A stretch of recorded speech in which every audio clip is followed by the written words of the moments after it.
8월 2일이죠. 전당대회 열리지 않습니까? 네네. 지금 출마를 선언한 분은 이제 정청래 의원 한 분이시고 박찬대 의원도 나오실 것 같다는 얘기가 많이 들려요. 2파전이 될 거다. 박찬대 의원 출마를 좀 원하는 눈치인가요? 두 분 다 친명이지만 색깔이 굉장히 달라요, 두 분이. 지금 의원님께서 보시기에 이재명 대통령 생각은 어떠실 것 같으세요? 지금 이렇게 한쪽으로 몰아가는 분위기십니다. 아, 죄송합니다. 우리 이재명 대통령께서 당대표 시절에 당원 주권 시대라고 네. 그 당원들에게 당의 운영과 관련해서 당원들의 생각들을 제대로 담아내게 해야 된다. 대통령께서 당대표 시절에 당원 주권 시대에 대해서 분명하게 말씀하신 만큼 당원들의 판단을 굉장히 존중해 주실 거다라고 생각하고 있죠. 국민의힘이 아직도 정신을 못 차렸다. 저 그렇게 얘기할 수밖에 없습니다.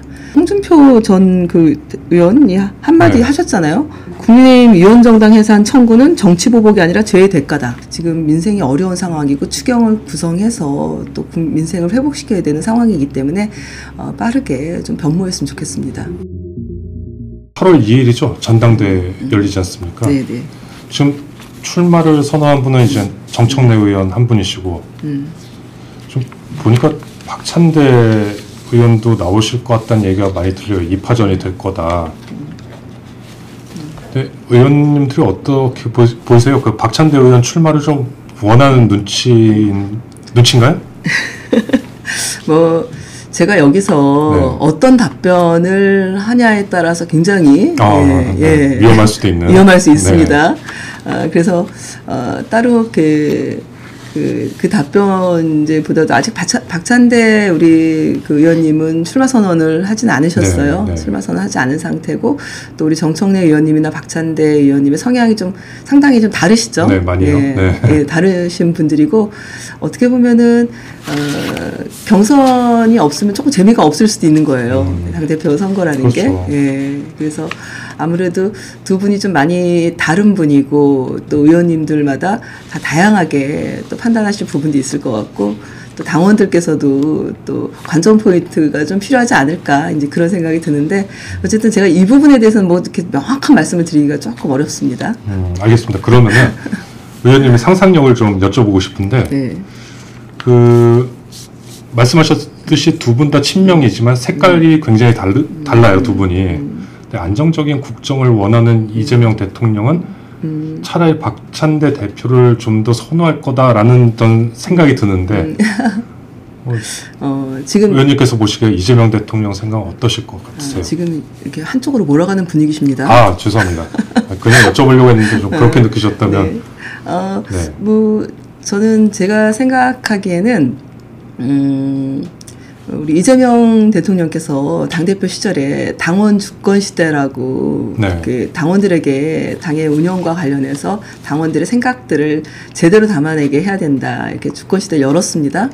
그렇기 때문에 아무래도 이제 당원들의 판단이 되게 중요할 거다. 이게 뭐 대통령이 누굴 좋아하고 뭐 누가 더 호감이 있고 또 이제 이런 것들보다도 당원들의 판단이 결국 대통령의 판단을 끌어낼 것이다. 저는 오히려 그렇게 생각을 하고요. 그리고 어떤 결과가 나오더라도 대통령이 인정하실 거다. 아, 그럼요. 그래서 이제는 우리 당원들이 이제 많이 훈련이 됐어요. 그래서 집단 지성을 발휘하고 민주적 절차에 의해서 당대표를 뽑고 당원들의 목소리가 굉장히 강화되는 그런 분위기로 당이 이제 변모를 했기 때문에 이제 그런 것조차도 이제 대통령이 이렇게 해라 저렇게 해라 당연히 뭐 오더를 내리거나 그런 뭐 취재 말씀도 하시지 않지만 대통령께서 당대표 시절에 당원 주권 시대에 대해서 분명하게 말씀하신 만큼 당원들의 판단을 굉장히 존중해 주실 거다라고 생각하고 있죠. 참 직접적인 답변은 안 하시고 참 알겠습니다. 뭐 어쩔 수 없을 것 같습니다. 이건 질문 드린 것도. 그 국민의힘 마지막으로 국민의힘 질문 하나만 드릴게요. 국민의힘이 지금 원내대표 경선까지 하고 이제 곧 있으면 전당대회를 할 텐데 지금 국민의힘 일각에서는 지금 변화 쇄신 좀 하고 있다고 보이기는 어렵잖아요. 국민의힘 일각에서는 좀 그런 생각하는 것 같아요.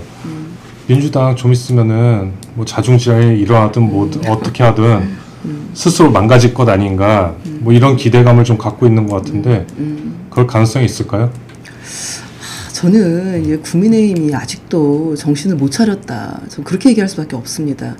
수권 정당이 되고 싶다라는 의지가 있다라면은 본인들이 혁신하고 그 혁신의 의지를 국민들께 제대로 보여주는 게 중요한데 여당이 민주당이 자중질환으로 무너질 거다 이거를 기대하겠다 이것은 매우 적절하지 않다 저는 그렇게 생각하고요. 그래서 제가 홍준표 전 그 의원이 한마디 네. 하셨잖아요. 국민의힘 위원정당 해산 청구는 정치보복이 아니라 죄의 대가다. 네, 네. 이것은 국민의힘이 어떤 죄를 짓고 가지고 있는지 내부 성찰이 필요한데 그러지 않기 때문에 이렇게 일침을 가한 거라고 저는 생각이 듭니다. 여전히 그 불법 계엄 내란 그런 세력들을 옹호하고 거기에 복무하는 듯한 모습을 보이는 것은 사실 국민들의 생각과는 굉장히 괴리된 판단들이거든요. 저는 원내대표 선출도 마찬가지라고 생각합니다. 좀 분위기가 좀 그랬죠. 네. 변화하고 쇄신하는 저희 민주당도 뭐 선거에서 지거나 중간 보궐선거에서 저도 물러나거나 또는 혁신위원회를 구성하거나 다들 한 발 물러서서 좀 자중하는 모습들을 보이고 또 당원들의 눈높이, 시민들의 눈높이에 맞는 그런 당의 그 변모된 모습을 보여주기 위해서 여러 가지로 애를 쓰거든요. 근데 그런 모습을 보여줄 타이밍인데 그러니 내부에서조차도 이런 자성의 목소리가 나오는 거 아닌가 그렇게 생각이 들고 저는 국민의힘이 저는 굉장히 중요한 그런 그 야당으로서의 파트너라고 저는 생각을 합니다. 저도 야당 여당을 초선 때 다 해보고 재선돼서 1년 동안 야당으로서 역할을 했는데 여당은 야당을 끌어가야 됩니다. 그래서 야당의 목소리를 좀 잘 담아 들어야 되고 그렇기 때문에 야당이 좀 빠르게 안정을 찾고 본인들이 어쨌든 본인들을 지지한 그런 국민들을 대표하는 대표성을 갖고 있는 거 아닙니까? 네. 그러면 지금 경제 위기 속에서 지역마다 다 어려움들을 호소하고 있을 텐데 같이 얘기를 나누고 같이 성과를 내고 같이 책임을 질 파트너가 저희는 필요한 겁니다. 그래서 그 안에서 더 토론을 하고 공무원들이 일하게 만들고 그런 파트너로서 역할인 야당의 모습, 국민의힘의 그런 좀 모습들을 저는 기대하고 있기 때문에 물론 들어와서 반대를 위한 반대를 할 수 있겠지만 그것 또한 여당이 감수해야 될 몫이기도 하거든요. 그래서 그러니까 지금은 네. 건강한 파트너가 아니다라는 말씀이시네요. 네. 빨리 이제 그 본회의도 열고 회기도 구성해야 네. 되는데 아직 그쪽 그 정리가 안 돼서 네. 어제도 이제 수석간 그 협상에서도 일단 연기가 되지 않았습니까? 네, 네. 그러니까 지금 민생이 어려운 상황이고 추경을 구성해서 또 민생을 회복시켜야 되는 상황이기 때문에 빠르게 좀 변모했으면 좋겠습니다. 알겠습니다. 저 개인적으로 궁금한 거 마지막으로 하나만 더 여쭤봐도 될까요? 네, 말씀해 그 주세요. 인터넷 찾아보니까 의원님 프로필 찾다가 간호사 시절에 가장 일하고 싶었던 진료과로 정신건강의학과를 꼽으셨더라고요. 네. 맞나요? 그 간호사 시절이라기보다도 네. 아마도 이제 간호대학 졸업하고 이제 네. 간호 학생 시절에는 소아과나 내과 또는 중환자실에 가야 이렇게 다양하고 네. 이렇게 좀 급성기 중증 환자들을 많이 보게 되니까 네. 이제 많이 배운다라고 그래서 그러는데 졸업하고 이제 일을 해보니 너무 어렵더라고요. 3교대 근무에 어마어마한 업무량에 그러니까 건강도 안 좋아지고 늘 피곤하고 만성 피로 증후군처럼 몸이 무겁고 그렇게 이제 13년을 야간 근로 해가면서 일하다 보니까 이제 어느 날 이렇게 느껴지는 게 나는 조금 약간 좀 정서적인 그런 약간 이과생보다는 문과생 체질이고 조금 정서적인 사람들과 대화를 하고 좀 그런 것 상담하고 이런 것들이 더 맞지 않나? 그리고 너무 그 일이 힘들다 보니까 좀 그런 쪽 일이 더 하고 싶다. 이제 그런 생각이 잠깐 들었었는데 이제 그거 잠깐 들었던 생각이었어요. 네. 그랬군요. 저 얼마 전에 넷플릭스 그 정신병동에도 아침이 와요. 그 박보영 씨가 주연한 봤는데 쉽지 않나 보이더라고요. 그래요. 전 아직 그건 안 봤습니다. 환자들하고 네.